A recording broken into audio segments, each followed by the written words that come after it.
Why are you sitting so far over? This is who I am. Hey, y'all. She fussing me out. Oh, I forgot to do the thing. It don't matter now. Can we do it now? No. We're Dang already it. here. Hey, everybody. You distracted me. I distracted you. You distract yourself.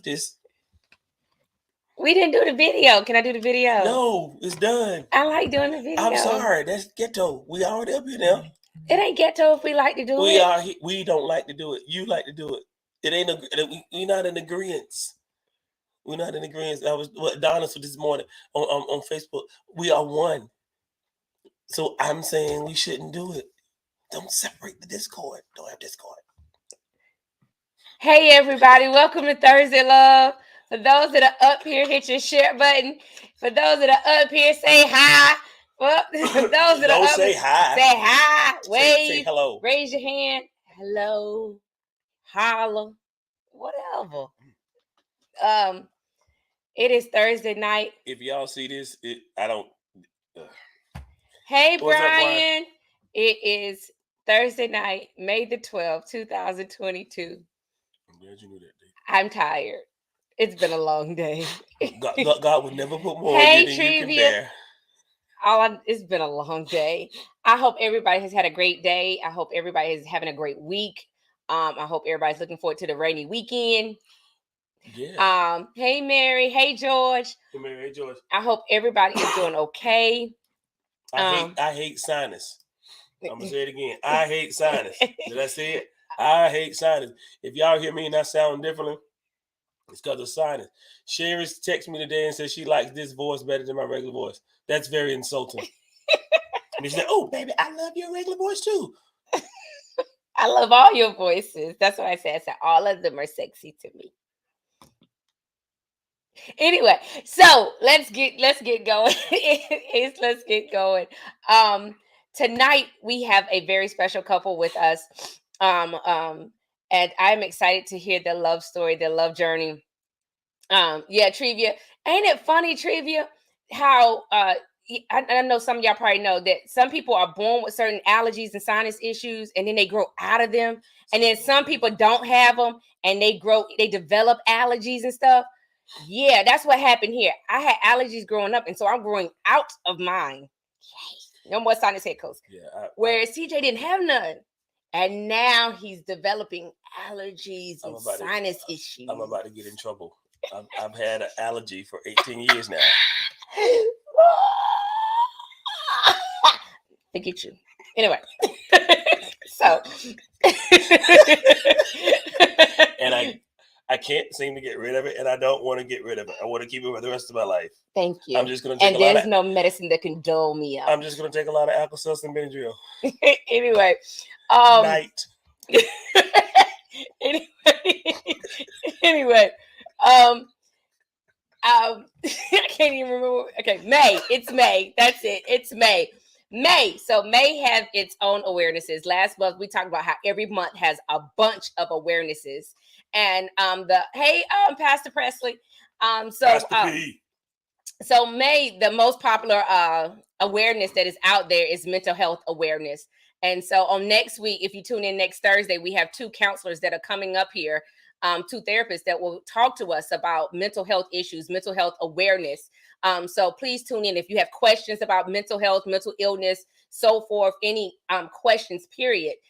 Please tune in and ask your questions next Thursday at 9:00. We're truly looking forward to the two guests that are coming. But also in the month of May, we have other awarenesses that we like to bring attention to. We have lupus awareness, stroke awareness. If you have anybody in your family that has lupus or stroke, brain cancer and brain tumor awareness. Our couple tonight, they know something about that. I am experiencing the brain tumor awareness now because my sister had a brain tumor a couple of years ago. My sister found out that she had a tumor the day my mom passed away. Our mom passed away. And then 2 weeks immediately following my mom's death or passing, my sister had to have brain surgery. Now, thank God the tumor was not cancerous, but it was on her optical nerve. And so they had to take out 90% of the tumor and leave 10% in because it was wrapped around her optical nerve. And they wanted to have it so that she wouldn't go blind.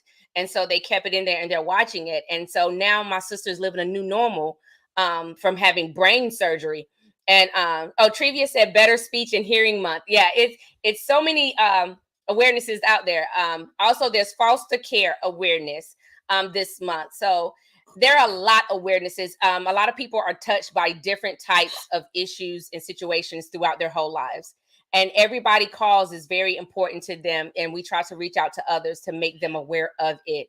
So if you have someone or you know someone that is going through something where there's an awareness there, please support it. Support monetarily, support physically, be there for them, pray for them, do whatever you have to do. They're gonna come up with short hair awareness, long hair awareness, short people awareness, tall people awareness. It's gonna be aware of everything. Really, this is serious. It is serious. Yes. So for some people, that height and their hair is okay. That's why Will Smith. It's 9-12. It's not the alopecia. It's 9-12. We're gonna get to our guests. We are excited on tonight. We have an amazing couple that's coming to share their love journey, and we're going to bring them on so they can introduce themselves and share their story. So please welcome them. If you have questions, please put them in the comment section. If you have anything you want to talk about with them or ask them questions, please put it in the comment section, because remember, tonight is interactive. They're going to tell their story. We're going to laugh. We're going to have fun, and it's going to be real, and I love it. So let's introduce none other than Justin and Patrice. Hey everybody. Oh, let me fix that. Hey Patrice. I didn't do that. Oh Lord. Because I was rushing. You didn't spell my name right. I was rushing. In his defense. You didn't spell my name right. I was rushing. You're real. You're white. I got it right. The one that you bought this right here. Can we change this? Yes, you can. You can always go to those little 3 dots. You see those 3 dots? My name right. Huh? I'm sorry, Justin. I meant to call you out. Lord Jesus. Okay. All right. I'm gonna remember that. I'm gonna remember that, sir. He was rushing. I was rushing, trying to hurry up, make sure we was up here and on time and stuff, doing our part right. Mm-hmm. That's why I was making sure we was doing right. You was going to get our son, from football practice, because you want me to stay here to make sure I do this part right here. And you still didn't do it. Because I was rushing, and then I was trying to figure out when you was gonna be here, so I text you from my work phone. Just fix it. Just fix it so we can come on. The people is waiting. Okay. Can you just fix it? Let me see how I do.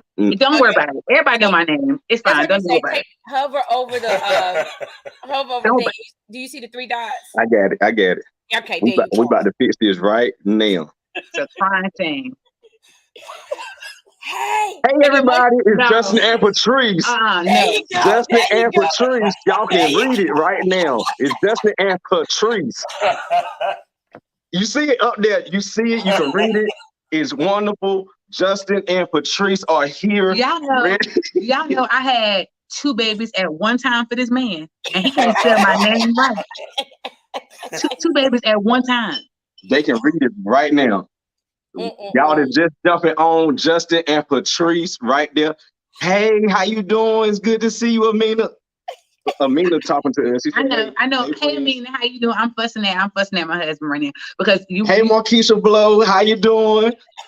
Justin and Patrice right here. Justin and Patrice. Yes. Y'all see it. Yes, y'all can read it. Y'all know us. Yeah. Okay, I'm gonna let it go. That's it. It's over. Don't worry about it. All right. Okay, we're good then. Just forget it. How y'all doing? Y'all doing good tonight? We doing great. How are you? I'm better now that my name is spelled correctly. Okay. Right, Patrice. Yeah, Patrice. Okay. Hey, Lamar. Hey, Justin. I'm gonna just let the people say hey. Yeah. All right. So welcome. Once again, thank you for accepting our invitation to come on Thursday Love. Absolutely. See, we've already started on the right foot. Wrong but right foot.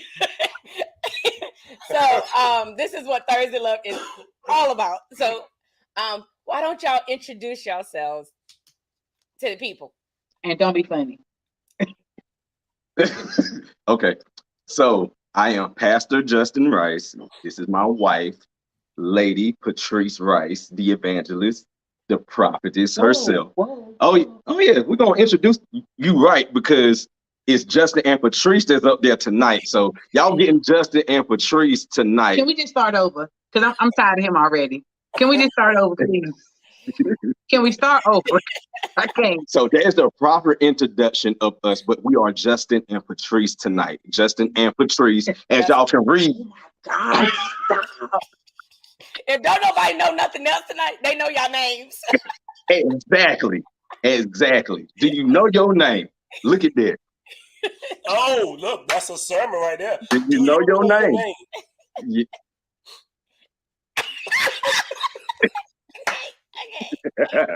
We tried. So if y'all don't know, we are a whole mess. We cut up a lot. No, what it really is a lot of people are married, but they're not friends. Right. We are friends. Let's Yeah. talk about We that. were friends first. Yes. He is my very best friend. Uh-huh. Don't do that. Don't do that. But yeah, so we've been married. This October will make 15 years. Yay. Good stuff. Really? And we have 4 children, a 20-year-old son in college, a 17-year-old junior daughter. Her name is Trinity. We have 13-year-old twins, Faith and Josiah. And yeah, that's it. Yeah. That's a whole lot. Yeah, there's a lot. Hey, that's more than 4. Yes. That's a lot. Once we had the twins, I had to cut homeboy off. I was like, "Oh, you making 2 babies at one I time cut now? myself off. Oh, we're going to stop this, bro." Literally, We're I going cut to myself. multiply. We did our part, and we did it to somebody else. Trouble for your trouble. We already had it. But yeah, we are the pastors of Complete Deliverance Ministries. We're a new ministry. We just celebrated our 2-year pastoral anniversary. Right. So yeah, and we have 4 children, and that's us. We do church, we do sports, we do life, we do God. All that. Yeah, we survivors. Yes. We try to survive every day. So where are y'all from? Originally, I'm from New Jersey, but I've been in Lewisburg, a long time. So Lewisburg, North Carolina. Okay. Really? Why you acting like you don't know me? What are you doing? You already got my name wrong. Now you gonna sit here and get surprised? Like, where your wife from? You said New Jersey? Well, I mean, sir, I'm gonna need you to. New Jersey. Wow. I got family in Jersey. Okay. Like, I don't. But I have a question. Like, what was happening before I got here? Because he is tripping. I was getting information about what we need to do and what we need to say and all this stuff. I was getting information about the format of the show. Okay. He was trying to handle the business before, he was trying to make sure that everything was taken care of. He just missed one thing, and that was just the R in your name. Other than that, he got everything right. Okay. See, thank you. See, that's why they friends. Tell people where you from. Can you tell them where you from? Oh, I was born in Duke Hospital. I grew up in Lewisburg.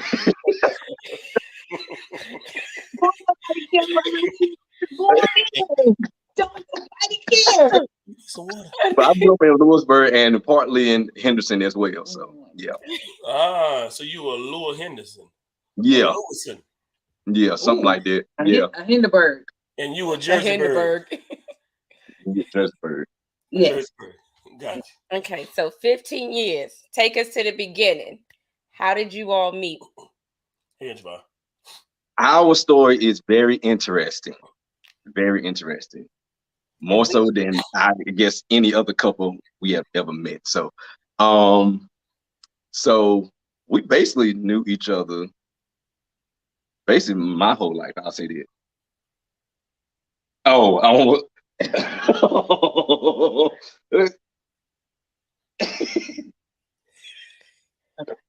Really? Okay. So our families, my mother and her parents grew up together. So we met in church, and that's the way we met through that. Yeah, we met in church. That's good. That's fine. Oh, really? Just whatever you want to do tonight, babe. Whatever you want to do. So, are you gonna keep going? Go ahead, since you got something to say. Okay, so we met in church. I don't, yeah. You just said the same thing I just said. I know. He done messed me all up because he started tripping too early. Look, the Bible, God said, see me early may be found. Man, we're starting to call upon the name of the Lord. Start that thing out early. Go ahead, get it right. So I'm gonna go ahead and put this out in the atmosphere because a lot of people do know this, but a lot of people don't know this. There is a 9-year age difference between us. Okay. So yeah. So he was in the Sunshine Choir and I was directing the Sunshine Choir. Good job, Justin. It was not called the Sunshine Choir. He didn't talk to me. What you say, sir? Good job, Justin. Way to pull him, man. Way to pull him. Good. I mean, yes. Females my age, I just could not do it. I just couldn't. Put that notch in your belt, man. Show that badge. Show that badge. I mean, Well, you got 4 of them, so that's what I'm talking about. I mean, I'm just saying. Okay. So yeah. It won't call the Sunshine Choir though. What was it called? It was a junior petite choir. Well, I mean, everybody knows Sunshine Choir, so you just use the name everybody knows. I don't think she wanted to say junior petite because petite. I know. So he was this little boy in church, and he had his long rat tail. I did. Whoa. I did. I had a long one. I mean, it was a long rat tail. So I nicknamed him Small Fry. That's the nickname I had for him in church back in the day. Yeah. Had no idea I was going to grow up and marry Small Fry. Yeah. Like, no idea. So my mother decided to leave the church that we was at. And so we was separated for some years. Yeah. So I guess God was taking me through my journey to make sure I grew up and saw different stuff and make sure I was groomed the right way for her. So her father opened up a church in 2005. Don't ask me that. I believe it was 2005. And then that's when we reconnected. Yeah. So from there, what was that? By that time you had cut the rat tail. Oh yeah, I had been cut it by then. I had cut that a long time ago. Because a lot of older people, they was like, man, you got some good hair. Let me get a piece of that. And they would snip a little piece. I got sick and tired of doing it. Like, man, just let my hair grow. Like, that's all I just let my hair grow back there. No, like literally there were people in church, mothers of the church, that had pieces of his rat tail in their Bible. Like, I was just like, this is crazy. Man, that's roots, dude. That is roots. Yeah, I bet you they had some pots on. That's roots. I hope it won't roots. I mean, no. Okay. Did you have headache anytime? They put some turpentine. No. I'm sorry. Go ahead. Tell your story. No, it's all good. So we reconnected at my dad's church, and we became like really tight. Like we were just friends. Yeah. We were just friends though. And then one day he was like, I love you. I was like, oh, I love you too. He was like, He was like, nah. He was like, I love you. Yeah. I was like, Yeah. Oh, so that's kind of, And what you say to that? I said, hit him hard. Don't play no games. Come straight out. He was serious. I had to put claim. I mean, cause God spoke to me. He was like, yeah, that's who I got for you right there. I was like, really? And of course, in church, you know how females and dudes are in church. I mean, you dress up, you looking all good and stuff. She always had her hair done. She always had her nails done. Like, I did not see no bad side. I was like, yo. Wow. Okay. And then, I don't know if you remember this, because I ain't never tell you this. You had this pink church suit you used to wear a lot. It had a little, I guess, little tassels at the end, but it was like, I don't know, had some little something at the end. Yeah, ruffles, something like that. And you had your pink high heel shoes. I know you probably don't. Oh, that suit right there. I was like, yo. I still got them 4 kids. I got you. You got that suit, don't you? She ain't got no more.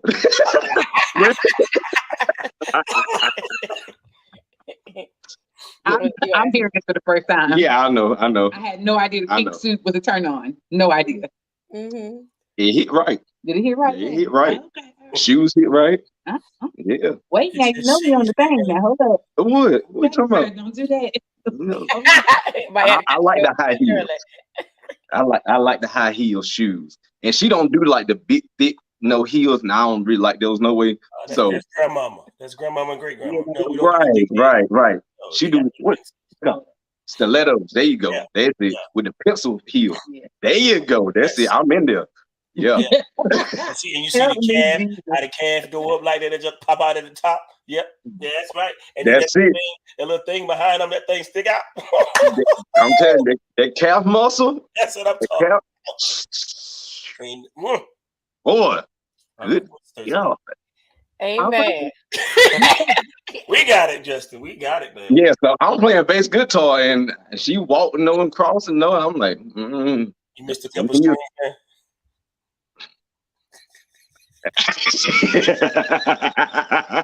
Can we get past this part of this conversation? We're not gonna make it. Wrong notes. We're not gonna make it. But TJ and Justin won't let us push past. We're not gonna make it. Oh. To get past the high heels. Oh, we are. Yes. But you still wear high heels, so I still like them. Yes, I do. Yes. I had to end up getting my church. I had to change my whole church outfit stuff because of him. I wore a pencil skirt for the first time a couple years ago. Mm-hmm. And he was like, I'm gonna need you to get some more than pencil skirts. Right. Right. I grew up holding this. So we kept it below the knees no matter what. Hot, right. I grew up Church of God in Christ, so I know. Yes. Okay. Hot. Thick socks, sneakers, hot. Like I said, hot. Yeah. Jean skirts down to the ankles, 100 degrees outside. Fire hot. Yeah. So I got a couple more pencil skirts, and pencil skirts almost got me in trouble at church. He was the bass player was acting. By this time, the bass player wasn't licensed and ordained elder. He was acting up. He was acting up. So when he told you he loved you out of the blue, what was going through your mind? This little boy done lost his mind. That's exactly what she said here too. Yeah, because at that time he was 17 and I was 26. Wow. I was like, you have lost your mind. He was like, no. He said, God said you my wife, and when I turn 18, we get married. Yep, I hadn't lost my mind. I was like, okay, good luck. That's a man who knew what he wanted. Yeah. Were you even attracted to him? Did you even see him in that light? Dum dum dum. I hate you.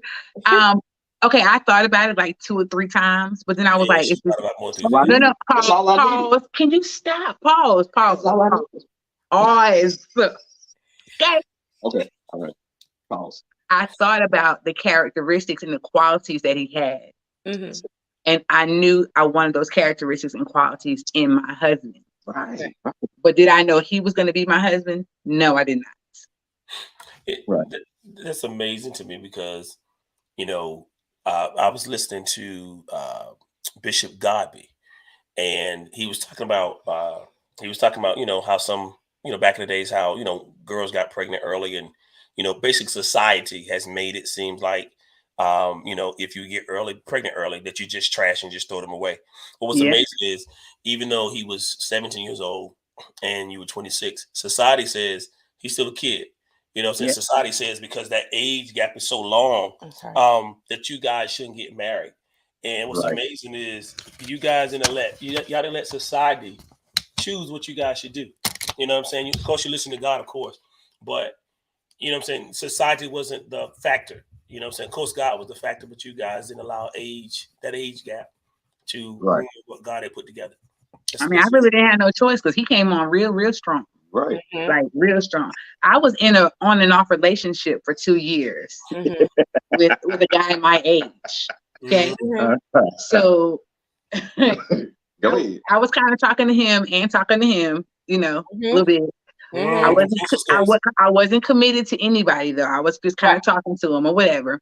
So he's at my house one day, we're watching TV. So I get up and go to the bathroom. I come back, he has my phone in his hand, and he says, "Who is Billy?" I'm just going to use that name, whatever. Right. He's like, "Who is Billy?" And I'm just like, he's don't worry about it. So he takes the phone, hits the button. "Yo, Billy, this is Justin. At this point, the guy wanted us to get back together and get serious. He wanted to get married. He wanted me to move with him to California. So Justin hits phone. Hey, Billy, this is Justin. Yeah, Patrice is with me. Don't call her no more. Don't text her no more. She's not moving with you to California. We together. We getting married. Okay. All right. Cool. Click. And then he picks up the remote and says, "Why you still standing there? Come on, sit down and watch TV." So he ended my 2-year relationship in like less than 30 seconds. Right. See, I know what he want. Yeah. Like, absolutely. You didn't know, but I knew. Gas too high in California anyway. Yeah, you know, texting somebody else and all this stuff. No.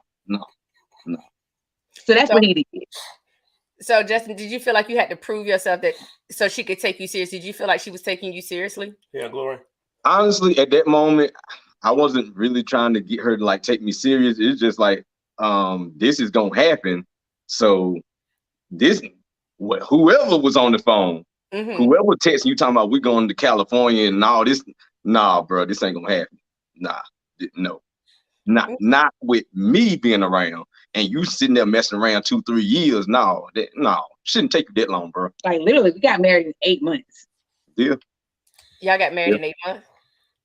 Yeah. Wow. That was gonna be my next question. How long did y'all date it? Like, what did that look like? Those 8 months. He turned 18 on October the 11th of 2007. Right. We got married October the 13th of 2007. Literally 2 days after he turned 18, we had a full-out wedding. Oh, wow. Yeah. And the interesting thing is the fact that my father, he married my mother with 3 kids already. So I was the baby of the family, and I seen my father raise my siblings as his own. So just seeing that, and then the fact that she had 2 kids already, it just felt like a natural instinct, a natural thing. Like that's nothing to me. Like my father has never told the kids like y'all my step kids. No, nothing like that. It was just y'all my kids, and I'm gonna take care of y'all. So I basically just did the same thing. She had 2 kids already. Cool. That's no problem with me. I love kids. No, here's what it is. I grew up around kids. My siblings had kids, so I was an uncle at a very young age. So I was already babysitting. I knew how to take care of kids and all this stuff anyway. So now let me tell you what I said. Okay. I said, okay, so you know the minute we come back from this honeymoon and you walk through the door, you immediately gonna be a dad. Like you know that, right? Right. I was like, yeah. And I said you 18. So let's make sure. I need you to really think this through. When you turn 21, you ain't gonna want to hit the club and cut all up and all this other kind of foolishness or whatever. I need you to get all that out your system first if that's what you want to do. He was like, nope. Nope, I'm good. I was like, okay. Yep. I was like, don't play. We look this serious, sir. Don't do it. So being 18, did family or friends have an issue with that on either side? So my mother had a huge problem with it. Huge. I guess because I was the baby boy and I'm the baby son, and I'm not doing what she think my life should have gone. You weren't. Oh, really? Yeah. Like that? Yeah. Okay. So that was a huge issue, and it was an issue for a long time. You got 15 years. Wow. Well, yeah, I mean, 15 years in now, so you know. But beforehand, it was a huge issue. There were people in our church that had issues with it. Yeah. Like people were like, oh, you need to turn in your license, take her license, she don't need to preach no more. I was like, y'all act like we sleeping together. Like, we letting y'all know that we're in a relationship and that we're gonna get married. Right. And they thought that she was pregnant, so that's why it was like, oh, she must be pregnant. Yeah, it was terrible. It was a whole lot. It was terrible. I mean, it was scrutiny everywhere. It was scrutiny everywhere. So what did that do for your relationship? Did that make you question, should we be doing this, or did it make y'all stronger? It actually made us stronger. Definitely made us stronger. Us against the world. That's basically what it was. And we have to take on our family. Nobody else is really gonna matter after that anyway. This is really what it was. Like, he told me that God, being that we were friends first and had a friendship first and had knew each other, I knew his anointing. I knew who he was as a man of God. So he was telling me that God said, like, you're my wife. Yeah. So I had to, God didn't tell me that, but I trusted who he was as a man of God. And he did all kinds of crazy stuff, Sherrie. I mean, all kinds of crazy. Like, I was working 12-hour shifts as a 911 operator. Okay. And I would come home from my 12-hour shift, and he'd be sitting in my recliner in my house. He'd be done sit my babysitter home. I'm like, what are you doing? Yeah. Like, don't you got to go to school? Like what you do? I asked someone not to do. Your mama know where you at? Like, what are you doing? And he was like, oh, I just wanted to come over here and spend some time with the kids. Like, I was just like who does that? Yeah. Who does that at 18? He would pop up at my job and bring me lunch. And I was like, but you don't even know what I like to eat. He's like, oh, I know what you like to eat. Open it. I bet you're going to like it. Mm-hmm. Like, literally. I paid attention. I paid attention to everything. I didn't know he was paying that much attention, but yeah. He said he liked you in that pink suit and them crystal. Ah. Them so he was paying attention to something. He was paying attention to something more than just what you wore. I was paying attention now. I was paying close attention. Oh my God. Hey, Lady K. Oh my God. But yeah, he was doing all kinds of crazy stuff. So, you know, it was just like, okay, he is really serious. Yeah. And then there was something that I went through not too long before that. I guess I don't mind talking about it now, but a lot of people don't know that I was sexually assaulted and held hostage as an adult. Oh, wow. Yeah. And I think that's one of the things that really brought us closer. Yeah, that happened in 2006. Yeah, that's one of the things that really, really brought us closer. And then it had an effect on our marriage as well, because after we got married, you know, we were trying to be intimate. There were certain ways that he couldn't touch me, or certain ways he couldn't hold me. Right. Mm-hmm. Like, we would literally be in the middle of being intimate, and I would just stop, say nope, or just start crying out of the sky blue. And that's a hard situation to deal with, because being in that moment, like, especially dudes, like, I ain't thinking about stopping at all. But, right. I'm trying to keep going. Yeah. Ain't no neutral. Nothing. I mean, straight drive. That's it. Okay. Yeah. All right. Okay. But but knowing what she's been through, and knowing, okay, if I take this and handle it the wrong way, she would never heal. Mm-hmm. So whatever was going on between both of us, there's something that she had that need to heal me in areas, and something I got that need to heal her in areas.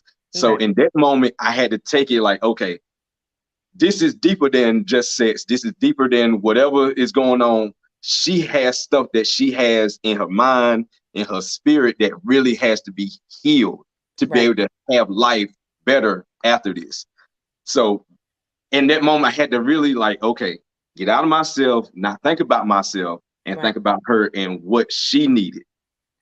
So having to hold her, having to make sure she know that I'm good, you good, we all right. Whatever time you need, I'm gonna be right here, and we just gonna work through this together. It was not easy. It wasn't, but in the long run, after the fact, it was so much better. So Justin, it seemed like you were very mature for your age. Did it seem like in this situation and after getting married that you quickly matured even more? So in certain areas, yes. So I was certain areas. Yeah. I mean, of course, I was very, very strong-headed. I was very mature because I had older siblings, so I grew up real quick. I saw stuff that I shouldn't have saw. I did stuff I shouldn't have done. We ain't gonna forget the areas that he won't mature, and we're gonna talk about those too, okay? Because there were some areas where he won't mature in as well. I didn't realize that until. So what you do? I was gonna wait to get to that part. I was gonna let him get the mature stuff out first. Oh, okay, my bad. All right, his chest out, then we slap him in the chest. But go ahead, do what you got to do. Go ahead. You were saying what? You over siblings? You had to grow up real quick. Go ahead. Anyway, but yes, I was very mature for my age. So, I mean, I've been through a lot. I've seen a lot. So I just knew, okay, this is not where life is going to stay. Life has to get better, and how you respond and how you take it is how it's going to come to you. Mm-hmm. You can't think of things just as it naturally is. You got to think about the future. Because even now I tell my kids, think about the end result of what you want. If you think about the end result, then you'll learn how to navigate to get to that place. And when you marry, it's a lot of navigation. It's a lot of navigation. Yeah. Yeah. Because it's uncharted territory that you're always exploring and learning the loopholes through it. And and whatever's gonna come your way, because you don't know what's coming out those bushes. You don't know what's coming, what's gonna hit you, what's gonna attack you from the back. You just don't know. Yeah, because I thought I was. She said attack you from the back. His whole neck bout broke. Look at it. His whole neck bout broke. Never mind. Go ahead. Say what you gonna say, Patrice. Go ahead. It's that pink suit and them high heel shoes. Say what you gonna say, Patrice. Sound like you might get attacked from the back for the night. He said that's gonna be your wife. Oh, yes. I'm sorry. You said what now? That's real ministry right there. Yes, sir. Don't enable him. Well, God speaks in all ways and manners. Don't enable He's him. not limited to how he speaks. You were saying? Really? Yes. He's omnipresent. He's everywhere at the same time. He's in your bedroom. He's in the closet. He's everywhere at the same time. I'm sorry. Whoa. Go ahead now. Yes. You see how she holding on to him though. Yes. There's something that make you grab him. Will you stop enabling? I'm just observing. That's it. You were telling your stuff. Go ahead. Please. Give me a drink on that. So I mean, there's just a few things. I knew he was the one for me. I was worried about a few things though, because I had already had 2 kids, and I had also had more sexual partners than he had. Right. So I was, a little worried about that area, how we were gonna, handle them 4 kids. Gotcha. I can't stand him, but it's okay. Before you're in trouble, yes. But a lot of people don't know. It ended up being that he was way more experienced than I thought he was. He said he done seen a lot of things. He said he done a lot of things. He didn't tell you what he saw and what he done. He told you at 17 you were gonna be his wife. He did. He did. So God gave him a see-through vision. He was Superman vision. He looked. Steven Stefan said, "All right, time to go." That's what I'm saying. You know what I'm saying? Stefan, you married? But it worked. Stefan, you've been knowing us for over 10 years. You should be used to this. But it worked out. Hey, I'm gonna say this. It worked out in my favor. It did. I'm gonna say that. I'm gonna say that. Sorry. It did. Bless the Lord. I guess I'll leave it there. Since the viewers is having some trouble with our realness tonight, I guess it worked out in my favor. When you ask for the license, this is what you get. There's so much more I would say, but I don't like it. No, it's okay. Oh, okay. It's all right. Don't worry about it. Oh. But the biggest thing that we went through, and I know this is part of something that you wanted to get to tonight, was the brain surgeries and stuff that I had. One more question before you get there, and then we'll get there. We'll jump straight there next. Sure. How did your kids? Because I like to bring that part into, because Thursday Love is about family as well, and we have a lot of married couples up here that bring in blended families. And so, how did your kids handle the transition? Did they? I know you said a lot of people had a problem with him being young. So, how did your kids handle the transition? Did you talk to them, prep them before he came into the picture, or while he was in the picture? Like, what did that look like? They were already used to him. Okay. Because we had been in church together for a couple of years. Right. He was a church bass player. He was a part of the youth ministry.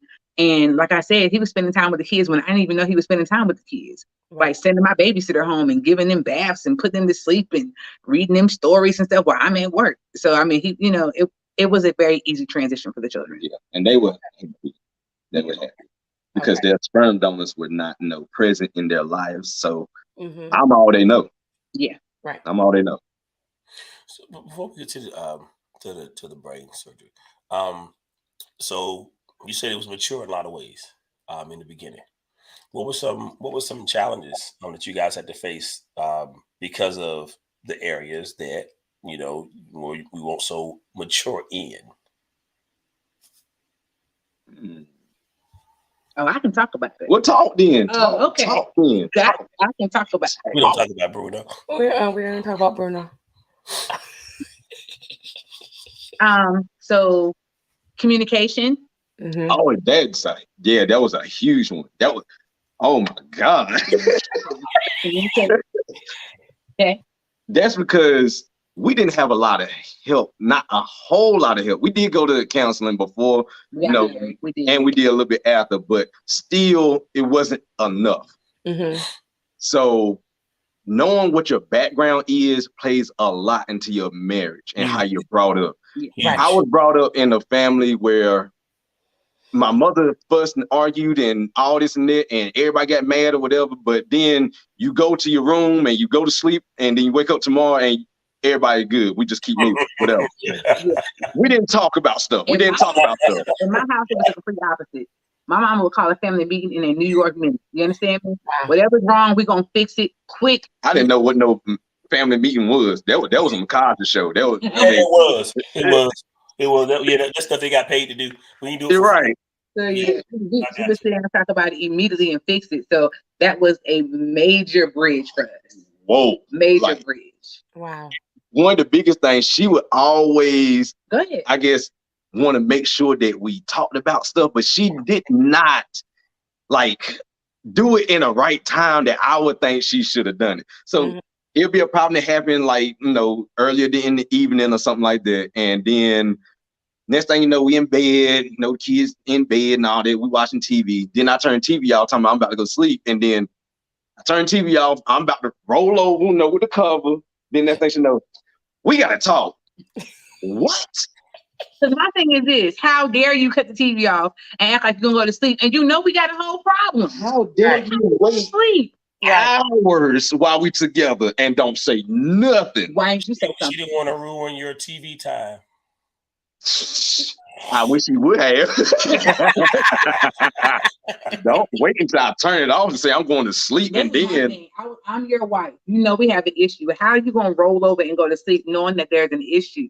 And how? And sleep and snore. We are built differently. Like, honestly, I can't even. We don't even have enough time to even discuss that. But as men, we're built differently. Like men, like women say. Men. They said, well, like people said, we'll never understand women. For stuff for men, some of that stuff y'all will never understand. All the research, all the books. It's just, I can't. We ain't got enough time. Y'all keep going. We ain't even got enough time to explain that because I do that. He does it to me too. He do it to me too. But also, I think too, like I keep knocking this out. There's a time, like the Bible says, there's a time in the season for everything. So I think there's a time because it depends on how huge the arguments are. Like sometimes you do need to let things like simmer. You know what I'm saying, and not go right back into it because if you do, both of y'all are mad and ain't nobody listening to nobody because you going straight through. So I do think sometimes, we need to let things simmer. But then sometimes, you do need to, discuss those things. Yeah. If I won't sleeping, he won't sleeping. That was bottom line. And that's how I felt. Bottom line. Because I'm with you. Because as a woman, I got to get this off my chest. I'm not going to bed. Listen, I don't lose sleep, so I'm not worried. I'm not worried. That one thing I do have. I don't lose sleep. But the thing, because I have a relationship with sleep, we very tight. But my thing is, I'm not going to bed with this on my chest either. So I want to talk about it. Like there's an issue. There's a big issue. It ain't on my chest. It ain't even on the bed. It ain't even in the bed. It ain't even in the house. That's fine. I ain't gonna be in the house either. We don't talk about it. Right. She did do that a couple times. I sure did. Like navigating through that was like one of the biggest challenges ever. Like for real. Like she would get up in the middle of the night at like 2:00 in the morning. Get fully dressed. And so I'm like, where are you going? She's like, well, you ain't gonna talk to me. I'm gonna find somebody that will talk to me. I was like, what? Like, how do we get here? Because that's what I'm thinking. How do we get here? I guarantee you he woke up and turned them lights on and talked to me. I didn't have no choice. You weren't gonna talk to nobody else. I said we don't talk about Bruno. So over time, has it gotten better? Have y'all come to like a compromise? Yeah. Way better. Yeah. Like, way better. Yeah. Are you better for it? Are you better for it? Way. Yes. Way better. Together. That's how you. 15 years later, so something. No, but I think that's the thing, and we're gonna hit on VOWS. The thing is, they need to throw communication in the VOWS somewhere because communication is a huge part in a relationship, and especially like you said, you come from two different backgrounds. You were raised differently. Right. TJ, they didn't communicate. He went to his corner, they went to their corner. It was no talking. Yep. We came from the hierarchy. What is it? Maslow's hierarchy of needs. As long as you had those things, you were good to go. Communication. Good. What is that? We don't do that. It's a book. We don't forget all of that. So yeah, so that is something major. It is something major, but different. But yeah, but moving on to what I did want to talk about, I did want to hit on tonight. Was I did put up a thing, and I know I told you, Patrice, that I didn't have a topic, but it wasn't until after I told you that I was like, oh dang, I do got a topic, and because I was thinking about the awarenesses for the month, I was like, well, Patrice talked about a brain surgery. She said 5 brain surgeries. I said, did she have 2? I said, I don't even know the whole story. So please, because I want you to tell us what happened, your testimony in that, and then tell us how did that look like when marriage is in there. Justin, you had to see your wife like this, and and how did y'all get through this, and so forth. Right. So please, because the vows in sickness and in health, a lot of people just breeze over. A lot of people just breeze over, and I've literally seen couples, when it comes to the sickness part, to be with your spouse through cancer or any type of illness or disease, or even a traumatic situation where they're paralyzed for the rest of their life or something, it changes and alters everything. So please paint the picture, tell the story. So we got married in 2007. We had the twins in 2008. And I got my first tumor in 2011. Yeah. So the twins were 3. Were they 3? Yeah, something they like were that. 3. They were freshly 3. Yeah, the twins were 3. Trinity was. She would have to be. All 4 of the kids were under 10 years old. Yeah. Wow. Yeah. So we were sitting on the couch one night, and you know how you lean back in the couch and rest your head, and I felt like water was floating around in my skull. So I was just like, okay, something doesn't feel right. Then I was driving the highway, and stuff was looking weird. So I didn't have any headaches. I went to the doctor, and the first doctor misdiagnosed me. So I walked around with that first tumor for well over a year, and it just continued to grow and grow and grow. So I went back to the doctor, and I saw another neurologist, and then they finally told me, oh, you have a tumor. So I took out the first tumor. They had to take it out. If they didn't remove it, I would have lost my vision and my hearing, because it was around the occipital nerves. So It was, So they were able to remove it, and then another tumor grew back right beside it. But it's something that happened with that first one that I really did not like. Mm-hmm. And it wasn't with the surgery and all that. It was the aftermath of just people. I'm being real transparent because talk about it. It hit me real hard because I didn't like how people was talking about it.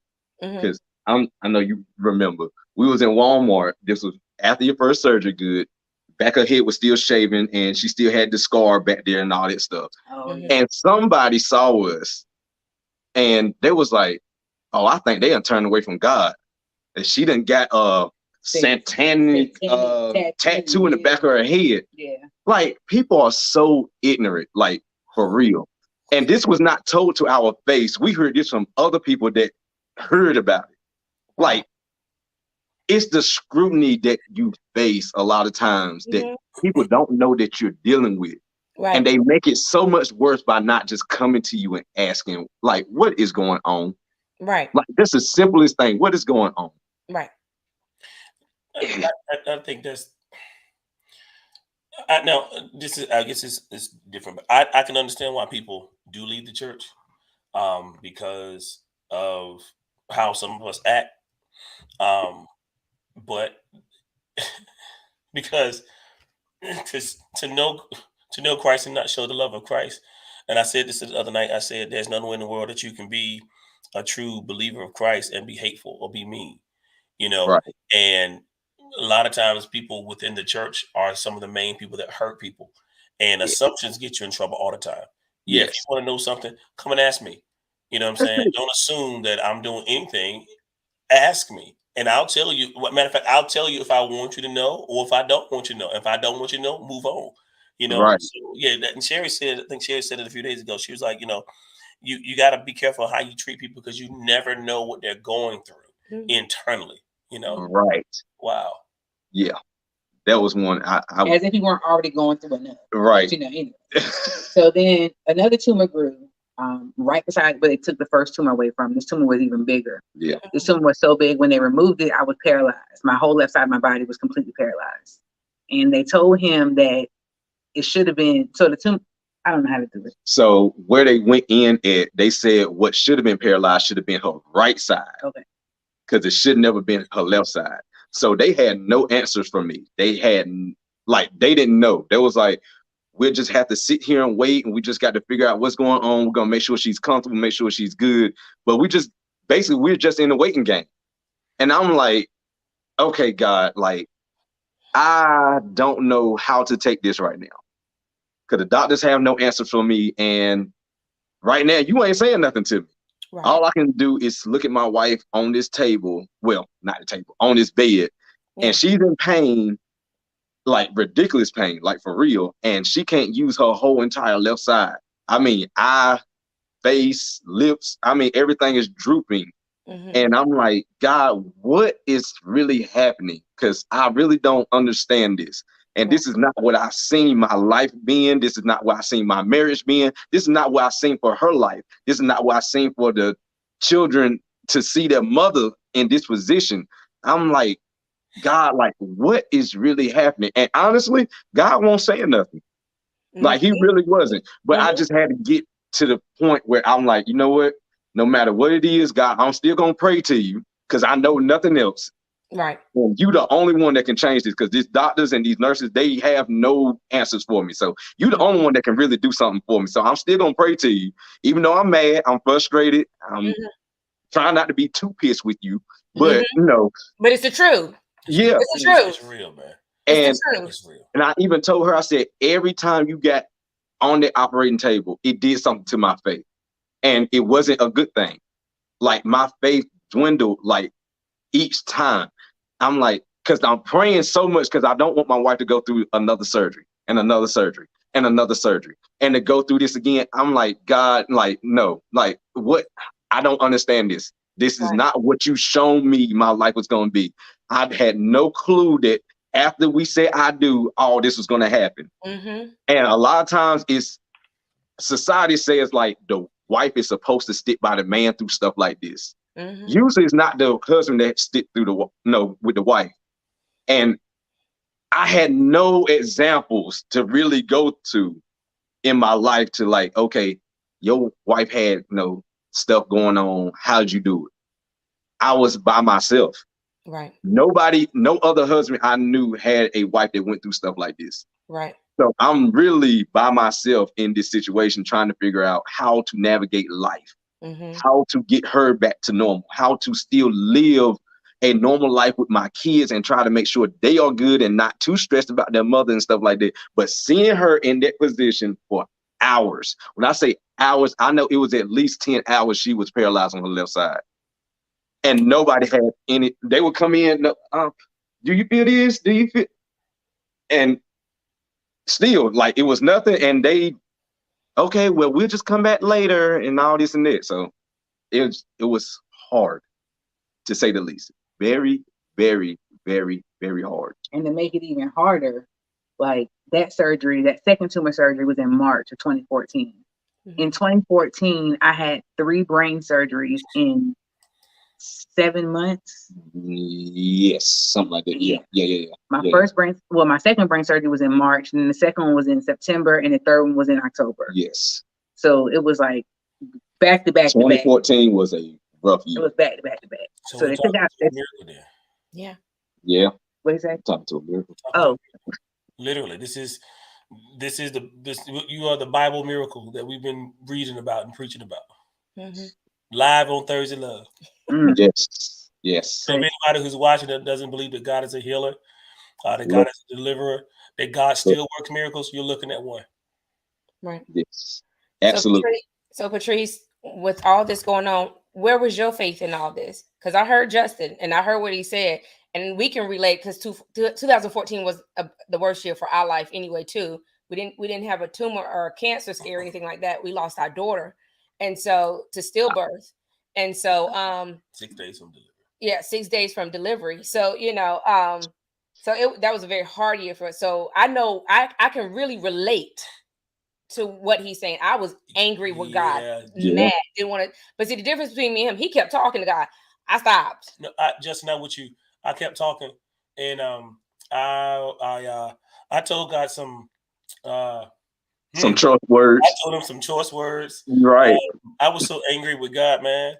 If I and this is crazy, but I was so angry with God. If I had died and went to hell, I would have been glad to be in hell. Like that's how angry I was. Like Understand. I would have been like Uriah with David. I'd have been in the front line saying, "Give me whatever you got." That's how angry. I Right. was. Like Yeah. and you talk about the faith. You know when we find out she was she wasn't alive. I kept going down to the chapel. Believing God that He was going to do a Lazarus. I go back up Right. to nothing Right. changed, and it was like Right. when you talking about your faith was dwindling. I was just like, yeah, You can testify to that. and that's the people. People preach in the church like your faith's supposed to be at the mountain. We would have had that mustard seed faith at all times. It's not gonna be there all the time. Yes, but when you get in those situations, man, and the thing is, it doesn't mean that you don't have faith in God. It's just, man, you in that real experience and you being real. You're not trying to be super spiritual. Look, this is how I feel. Yes. I don't. Excuse me, God, I believe in you. Of course I do, because I'm still praying. But you got to do. I'm sorry.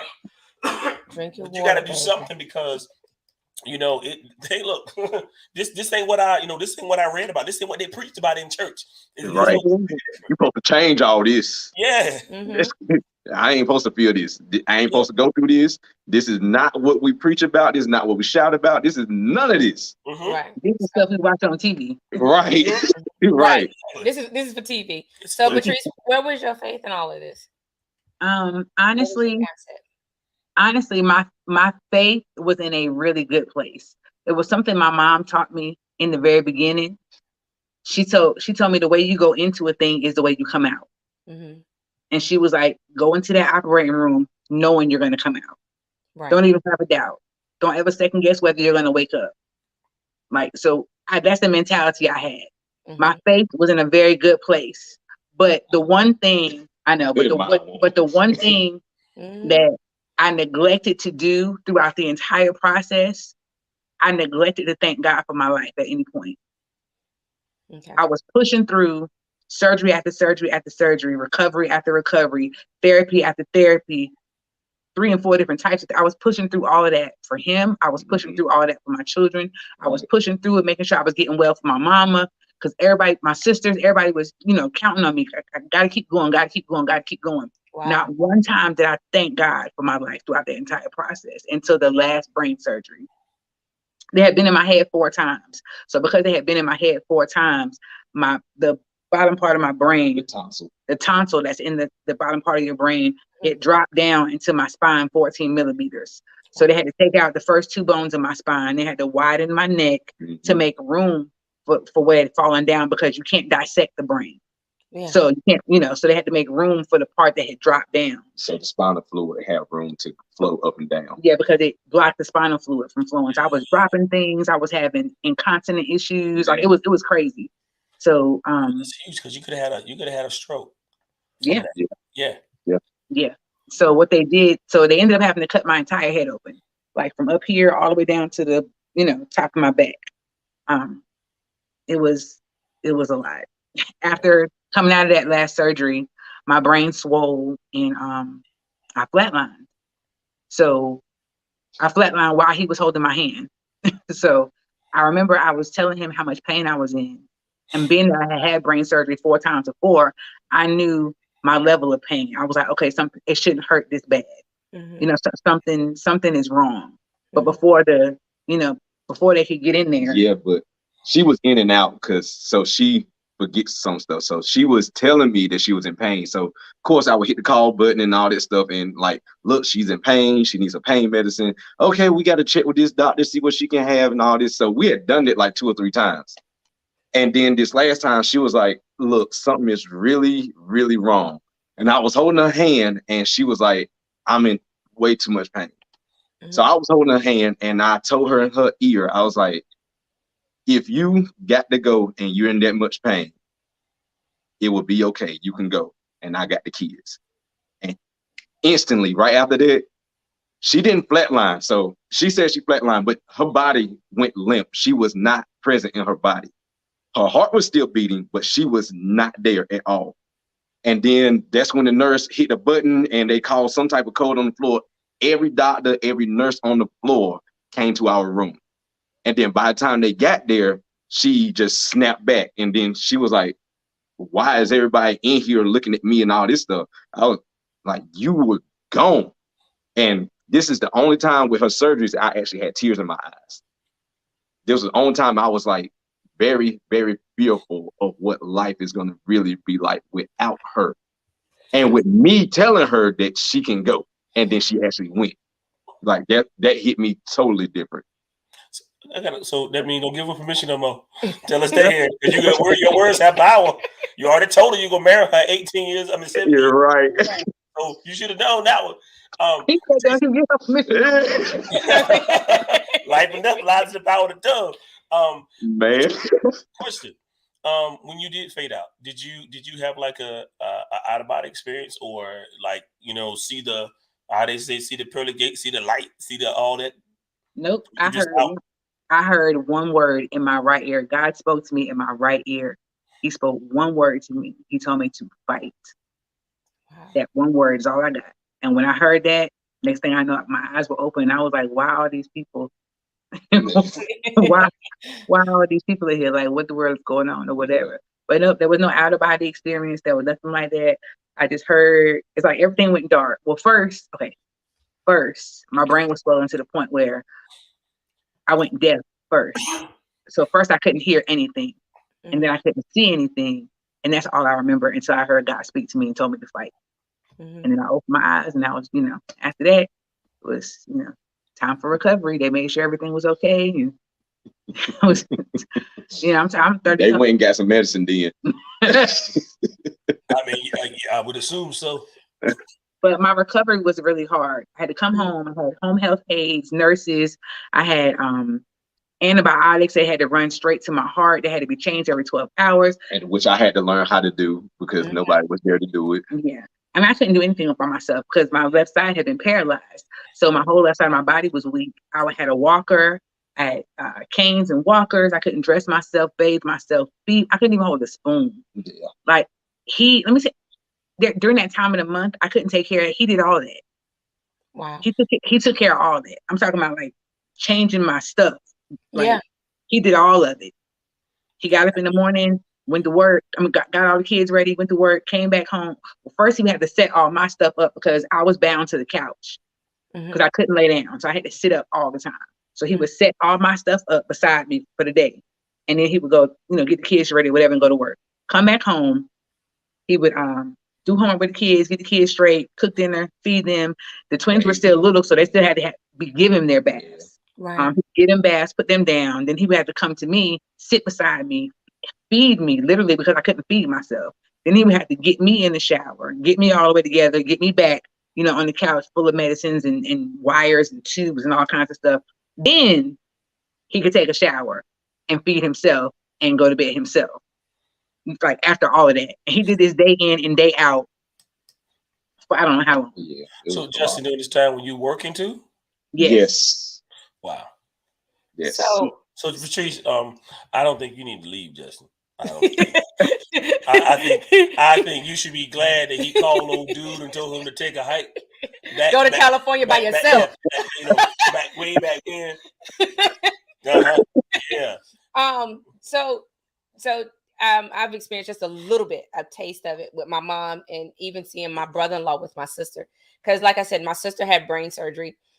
She had a tumor, but it wasn't cancerous, and it was on her optical nerve. It was so rapid; it was worse than what she thought, or they thought. And so they got only 90% of it. And so now she has short-term memory loss. She's not who she used to be, but she's still my sister.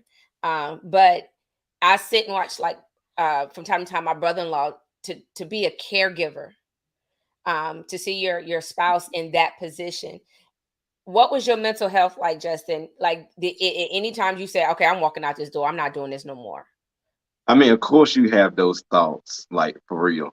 You have those thoughts, like, I can't do this. I didn't sign up for this. I'm done. I don't know how much more I can give. But what really got me through, I stopped thinking. Like, honestly, I just stopped thinking. Okay. Because when you think, you get wrapped up in all the excuses. I'm too tired. I'm tired of this. I can't do it. I'm frustrated. I can't get nothing. I can't do nothing. That's when all that starts, when you are thinking. But once you stop thinking and just go with it and just move, Let's just get this done. Let's go. And it was a hard process, like for real, because I had no clue how tired I was. Like people would ask me, "Are you okay? Are you fine?" Like I didn't know. I really didn't know. I don't know. I just know what I got to get done. That was it. That's all I know. That survivor mode, that fight or flight, and you in fight, and you just going, yeah. Because I didn't want my kids to get scarred and thinking like this was the worst, ever, and nothing's gonna get better. And I would have to get her to the point where you're not helpless. You just need help. And I'm just here to help you. Yeah. And we're gonna go through this, and we're gonna get better. It's gonna get better. It's gonna get better. Okay, today wasn't a good day. Cool. Tomorrow will be a better day. And I just have to keep going. Just keep going. Just stop thinking. Turn this off, because you're gonna get stuck there, and then that's when you're gonna walk out, when you get stuck here. And you talked about earlier how you said you was praying in the hospital when she was having surgery, and your faith was getting weaker and weaker. But in the process of her getting better, God was strengthening your faith. And you're talking about turning the thinking off. And that's really how God wants us to be when he tells us to do something. He wants us to stop thinking about what we want to do and just simply do what he wants us to do. Because we're wasting so much time by, well, God, I'm making up excuses. Yes. Well, God, I can't do this because I don't have this. I can't do that because I don't have this. He's like, look, stop thinking. Look, this is what I want you to do. Do what I said, and then watch my outcome. And because you turn your thinking off, she's sitting here right beside you, man. Right. Right. Absolutely. Yeah. Absolutely. And in the process of this, between brain surgery number 1 and brain surgery number 2, that was an accident in the baby, right? Yes. I had in 2013. I had a horrible car accident. I mean, like horrible car accident. And we were pregnant and didn't know we were pregnant. I told you you were pregnant. I know. But she didn't believe me. I didn't. No. He knew what he knew what he shot out of that gun. He knew it. He knew it. This right here, this is a hit. He knew it. He knew it. I'm just saying. Target. Patrice, I think you just a lot like me, sweetie. It's just like we ain't learned our lesson. When they say something out their mouth, it's just it. Look, it's just it. What your daddy said? I'm trying to tell you. Shut up. Don't talk about my dad. I'm just saying. But I do have a question. And then we're gonna start to wrap it up because it's 10:13. God, I can sit and talk to y'all forever. Oh, I didn't know it was it. Yeah. Right. But I want you to tell your story. Stop thinking. Just do. Stop thinking. That's it. Support system. Because I hear that y'all did a lot of the work. Where was your support system throughout all this? My mom was here with the children for every brain surgery. Yes. Which killed her because she wanted to be at the hospital so badly. Yes. But she knew I was not going to be comfortable unless I knew my kids were 1000% okay. So she was here with my children through every brain surgery. My sister was at the hospital with him for every brain surgery. And going to get me food and cook out and all this stuff. It was lovely. she kept my mind. She kept my mind right. That's what made you stop thinking. It was that food. I tell you, I didn't even know I was hungry, but she brought in food and I smelled it and I saw it. When I was sick, he hit me. When I was hungry, he fed me. The one thing we did not have at that time was any support from our church family or churches or leaders or nothing like that. Yeah. When I tell you we were completely on our own, we were completely on our own throughout this process. Like for real. Other than having, our immediate family. Yeah. Yeah. So it was. And that's the blessing behind when we were going through. We did have our pastor and first lady. They were there. Of course, my father and my brother and them came. Sherrie had, some women. My mom and my sister and some friends. For me, out of all the guys I knew, I'm not going to call the number, just say that out of all the people I knew, guys, I had less than I can count on one of my hands that was there to support me to anything. And that taught me, which I'm sure taught y'all a lesson. It literally taught me a lesson that seriously, when he says, I'll never leave you nor forsake you, even until the end of the age, that let me know that later, he said, even in hell, I'm there. And so it taught me that if nobody is there, even though we want people there and you want that support, but he taught me, and nobody would ever have to tell me, even if nobody is there, he is still there. He still has the power. He's there. He's still there. And even though we want people, but he's still there, and he is enough. Mm-hmm. You know, he has the strength, the power, to whatever we need to sustain us, to take us through. And that's the spiritual side, you know. But you know, yeah, we still got to go through that. They're real part of it. Oh yeah. But I did my part in making sure that I found ways for him to have support after the fact, or I tried to. You know how men are; they don't really like to, you know, congregate like women do and talk like women do. But I tried my best to. One thing that I realized, everybody was really concerned about me, but nobody was as concerned about him. And I was like, y'all don't understand. Without the caregiver, there will be no care. Right. Like. So I did my part in making sure that he had outlets and support systems when I got to the point where I could. You know what I'm saying? Yeah. Right. And I also did little things just to, you know, let him know that I was appreciative for him not leaving me and him sticking it out with me, because he didn't have to. You know what I'm saying? Right. So y'all fell in love all over again. Yes, we really did. Yeah. We really did. We really fell in love all over again. I gave him a very grand gesture. I took him to his very first NFL game. And we sat on the front row right behind his favorite team. And I had the mascot come. Baltimore Ravens. Boom. Boom. You never win another Super Bowl. Never. We're not gonna get sidetracked. We're not gonna get sidetracked. And old dude next still getting fat. Y'all ain't never won. How do we get here? Because you say we went to the game. So. Who's your team? I have a team. I don't have a team. They suck. They suck. Okay. All right. Okay. That's what they are now. I had the mascot come to our seats and bring him a birthday present and like the whole nine. So I do a lot of things like that. Even though I don't have to, I do them because I want him to experience things that he's never experienced, because he helped me heal in a way that nobody would have ever been able to help me heal. Good stuff. Right. So we are. I like I said, I could talk to y'all all night, but that ain't mine either. Those the cowgirls. They ain't winning another Super Bowl either, long as Jerry Jones still alive. You're right. You're right. But we are in a better place. Y'all can talk after. This is too much.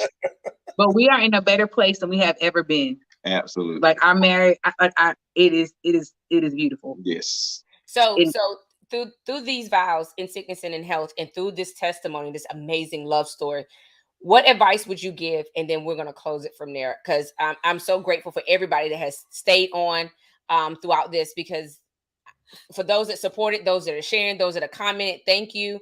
Yeah. But they are strong too. Yeah, they are strong. So please, what advice would you give someone who may, because like I said, when we at that altar and we hear them vows, we so in love, we so happy, we ain't really studying them vows, we ready to get to the honeymoon. But after that honeymoon, life starts to happen. Yes, God. And you don't know what's going to happen. You don't know which part of that vow or all the vows that you're really going to have to partake in. The ones that won't even the ones that are not even in the vows that are stated. Right.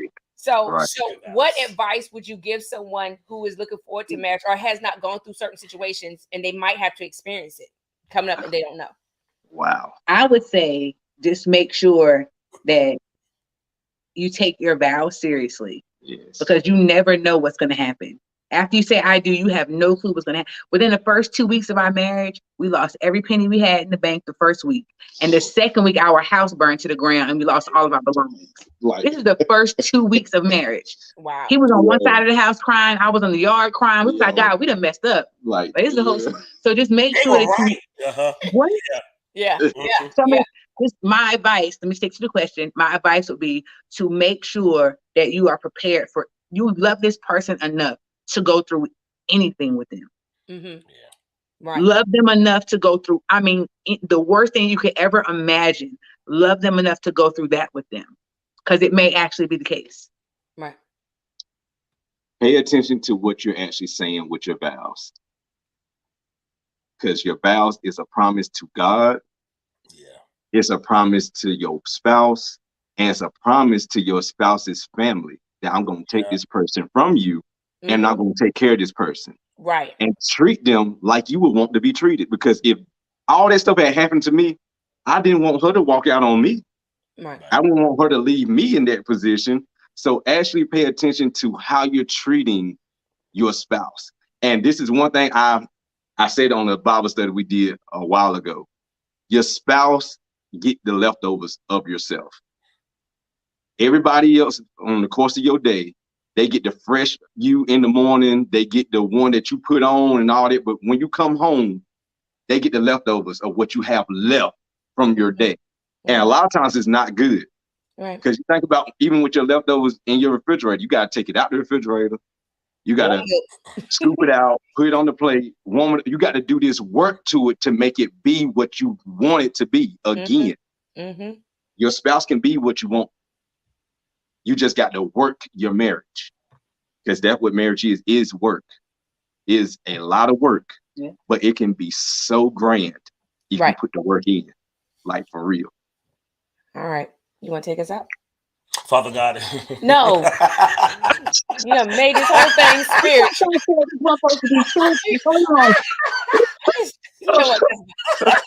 We thank you guys for accepting the invitation, sharing your love story, your testimony.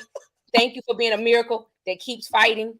You know, thank you for falling in love again, being the survivor that you need.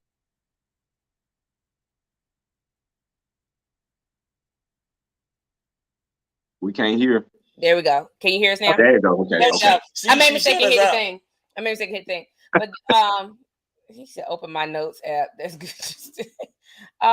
Stefan, he always tells something. And he ain't gonna give you credit for it. He gonna say, I was praying in the spirit of the Lord spoke. He said nothing. Lord. But anyway, we thank you guys for tuning in to another edition of Thursday Love. Our topic night was vows in sickness and in health. Please take your vows seriously, because believe me, they're going to be tried. And believe me, if your God is the foundation and the center of your marriage, and you have a willingness to be with your partner through no matter what, then you can survive anything. So thank you again for coming on tonight. Thank you guys for your support, commenting, sharing, and so forth. Well, hold on, before we go, you guys will give a shout out to your church. Okay. Yes. Big shout out to our overseer, Pastor Nicholas Worrell and Lady Candy Worrell from One Church in Goldsboro, North Carolina. We are a part of One Nation. Yes. Our church is Complete Deliverance Ministries, where the pastor is none other than my super fine husband. My super fine husband, Pastor Justin Rice. Yes, he is. When do y'all have, what time is your services and stuff? We have service once a month on Saturdays. We do one community event a month and one service a month on Saturdays. So to know when, it's usually around the end of the month, but just check if you stay on the Facebook page. Check our Facebook page, Complete Deliverance Ministries Facebook page, or our Instagram page. Right. We always have the announcements up there so you know what time, what day, and what location we're having service. Good stuff. Good stuff. So y'all tune in next Thursday where we have counselors. We're talking about breaking the stigma, mental health awareness. We're having two counselors to come on next Thursday. So join us next Thursday at 9:00. We love you guys. Love you too. After, y'all can. But we love you guys. Y'all have a great night. Yep. See ya. You too.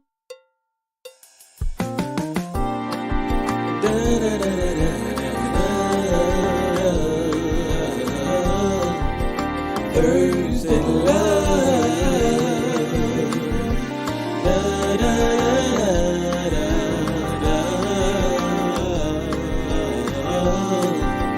Thursday Love.